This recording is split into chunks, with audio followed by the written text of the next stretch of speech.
Hey guys, yang ini intake manifold berdua kancil. So, intake manifold ini dia berfungsi sebagai penyalur udara dan bahan bakar ke dalam ruang pembakaran engine. Oke guys, jika korang lihat dekat intake manifold berdua kancil nih, so dia ada laluan coolant dekat sini, satu. Dan selain daripada itu juga dia ada laluan minyak masuk dan udara masuk, dia ada tiga. So, dekat sini dia ada satu lubang hose vacuum, intake manifold pot. Dan yang ni tempat tapak carburetor lah. So yang ni brake booster. Dan dekat bawah ni dia ada satu laluan coolant bypass hose tu. So guys, dekat sini pun dia ada laluan coolant dekat tapak carburetor ni. Oke guys, apa kesan jika intake manifold ni rusak ataupun bermasalah? So first kalau dia rusak dekat laluan coolant ni, so seperti biasalah kereta orang akan overheat dan naik panas. Oke guys, kadang-kadang juga dia akan bermasalah dekat laluan minyak dan udara nih. So apabila dekat laluan minyak dan udara nih yang bermasalah, so orang akan menghadapi timing tidak stabil, turun naik. Itu satu. Kedua, semput. Yang ketiga, bahan bakar korang tuh akan meningkat, penggunaan petrol tuh akan jadi lebih tinggi dan kuat makan petrol. Keempat, slownya dia akan mengeluarkan bunyi bising lah, bunyi angin bocor. Jika intake manifold ini ada masalah ataupun pecah, kadang-kadang gasket rusak pun dia boleh mengeluarkan bunyi angin itu juga, bunyi bocor angin. Dan yang kelima, prestasi kereta orang akan jadi lembab lah, no pickup. So seperti yang saya cakap tadi, semput, kurang power, buat makan petrol dan lain-lain lah. So untuk case kereta ini dia ada masalah dekat laluan coolant, so dia retak dekat sana, dia ada pecah. So kalau orang lihat dekat sini, orang akan nampak ada air menitis lah ataupun coolant menitis dekat bagian intake manifold nih. Dan benda ni boleh menyebabkan radiator ataupun speteng tu selalu kurang coolant lah. So dia pecah dekat bagian ni, dekat laluan coolant. So untuk tanggalkan intake manifold ni, first korang kena tanggalkan kepala negatif bateri dahulu sebagai langkah keselamatan untuk mengelakkan spark lah. Kemudian seterusnya korang boleh tanggalkan hose vacuum yang ada dekat carburetor ni. So korang tanggalkan dua hose FICD ni yang ada dekat join dan equator tu. So korang tanggalkan juga dua hose vacuum yang ada dekat distributor ni. Dan tanggalkan juga hose vacuum yang ada dekat bulb cover ni. So korang tarik dia keluar. Oke guys, kemudian seterusnya korang boleh tanggalkan hose minyak masuk yang ada dekat carburetor ni. So korang alihkan saja. Selepas itu korang boleh tanggalkan dua bypass hose yang ada dekat bagian choke mechanism carburetor ni.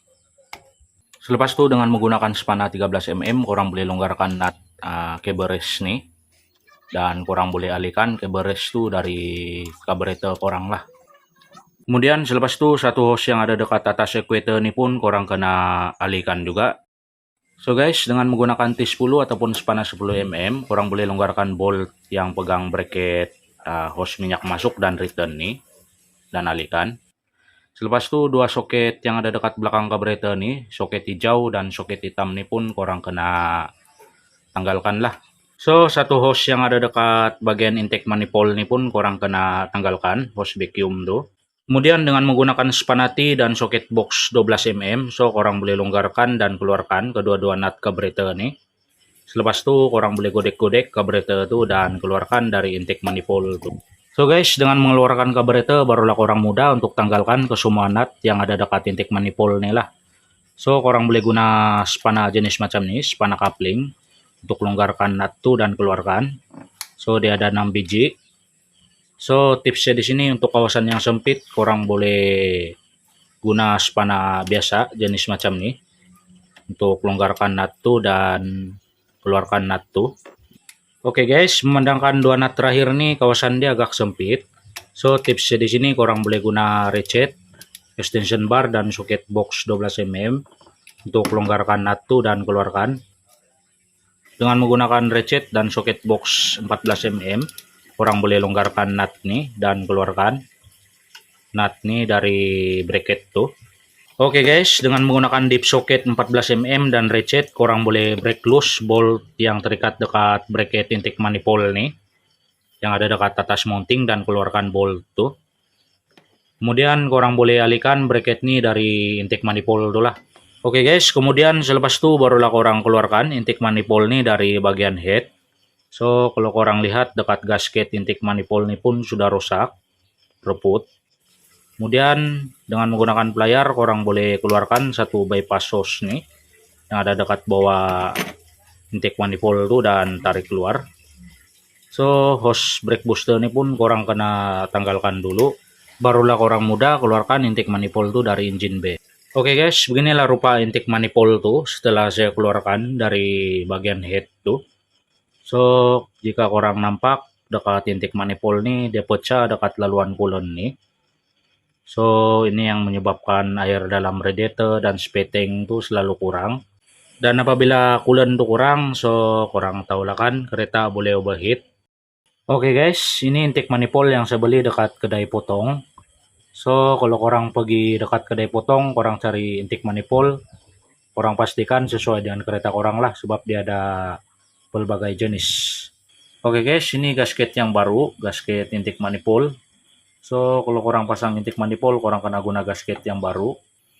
So korang masukkan saja gasket itu dekat bagian head nih. Kemudian dengan berhati-hati korang boleh pasang intake manifold nih dekat bagian head tuh. So korang boleh pasang ke semua nut 12 mm tuh dulu dengan tangan. So dia ada 6 biji.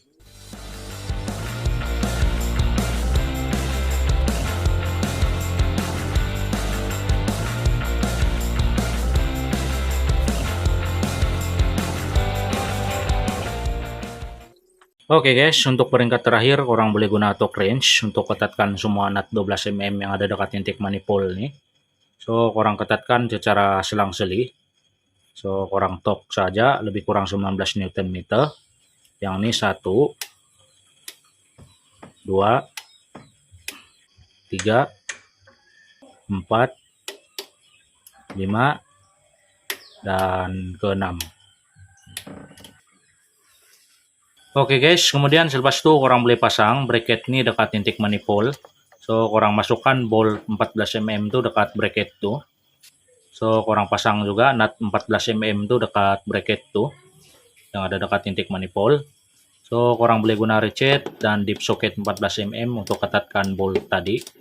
So kalau korang torque lebih kurang 19 Nm juga.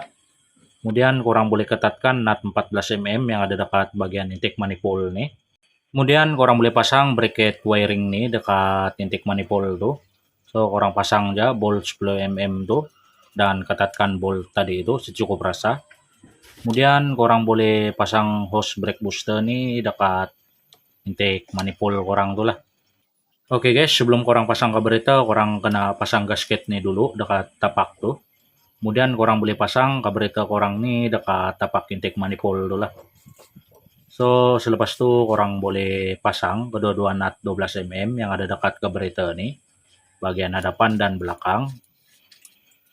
So selepas itu korang boleh torque kedua-dua nut tadi itu dengan nilai 19 Nm. So yang ini pertama kita torque 1 dan 2.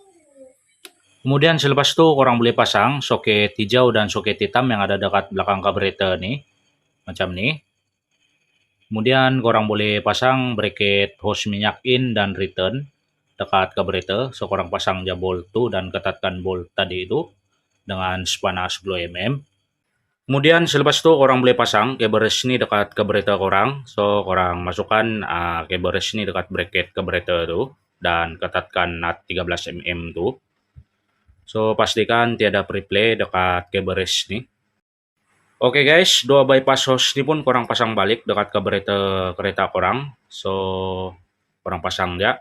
So untuk pemasangan hose vacuum korang boleh rujuk link di bawah.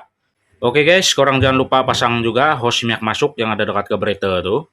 So korang boleh pasang kepala baterai negatif nih balik dekat baterai korang.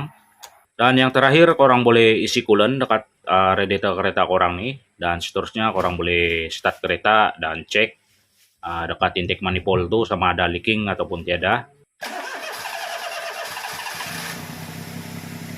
Oke guys, itu aja video untuk kali ini. Sekiranya video ini membantu orang dan bermanfaat, orang jangan lupa support saya, EJS Project Ripe, like, komen, dan subscribe.